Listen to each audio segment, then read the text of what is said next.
Hello! Et bienvenue dans les news de Verlaine du 30 septembre au 7 octobre.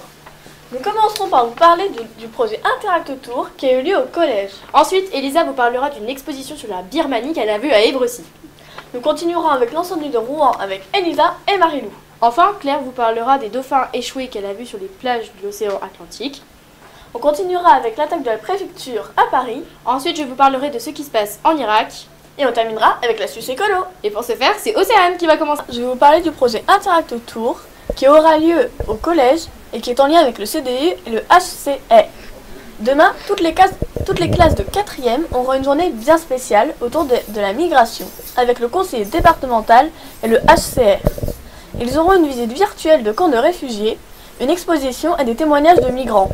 Le déjeuner sera également spécial car il sera préparé par une chef somalienne et l'équipe de cuisine. Il y aura un atelier slam et art plastique, mais aussi un atelier musique du monde.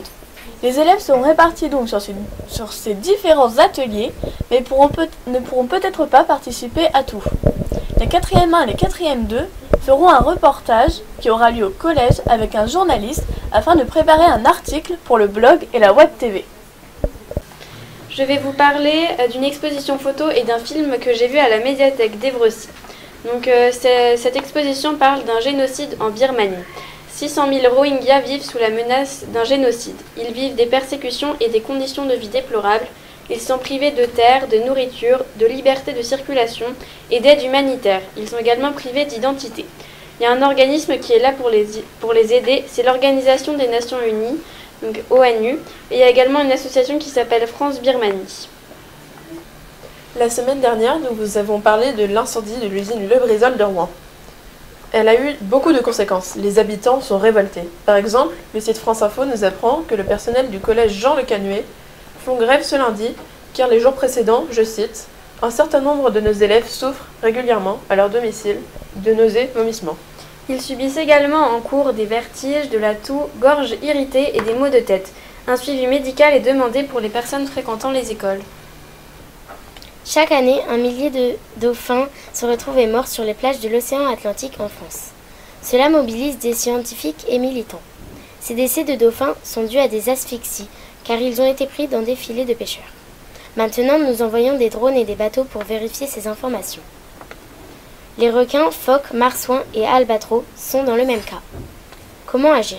Sur le web, tu peux relayer les actions de Sea Shepherd via Facebook, Twitter, Instagram, YouTube et toutes sortes d'applications.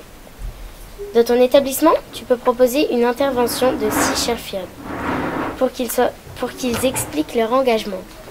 J'ai trouvé ces informations dans le magazine Phosphore. Ce jeudi 3 octobre, peu avant 13 h, une attaque a eu lieu à la préfecture de Paris. Un fonctionnaire de police a tué 4 et blessé un de ses collègues avec un couteau en céramique. Le site Give Me Five se demande coup de folie, règlement de compte, acte terroriste. L'agresseur s'est converti à l'islam en 2017. L'assaillant a été abattu par un policier dans la cour. Moi, je vais vous parler de ce qui se passe en ce moment en Irak. Pour commencer, depuis mardi, il y a des milliers de manifestants irakiens qui manifestent dans le sud de Bagdad. Pourquoi? Pour tout simplement dénoncer la corruption des dirigeants. Apparemment, il y aurait 410 milliards d'euros qui auraient disparu dans la poche d'un homme politique. Également, ils veulent dénoncer le chômage des jeunes, 25% d'entre eux. Mais également le manque de services publics, la pénurie d'électricité et également l'eau non potable. La situation perdure depuis la fin de la guerre il y a 2 ans. Mais pourquoi a-t-il eu cette explosion de colère, me direz-vous? Cette explosion de colère est née sur les réseaux sociaux. C'est dingue, non? Également, le gouvernement a mis en place un couvre-feu et a demandé aux forces de l'ordre de tirer des balles réelles pour disperser les manifestants. En conclusion, il y a une quarantaine de morts et une centaine de blessés. Au fait, les sources du dernier article, c'est Give Me Five. Et maintenant, passons à l'astuce écolo. Au lieu d'utiliser des bouteilles en plastique non réutilisables qui polluent énormément notre planète, utilisez des bouteilles en plastique ou des gourdes en métal qui sont beaucoup plus écologiques pour notre planète.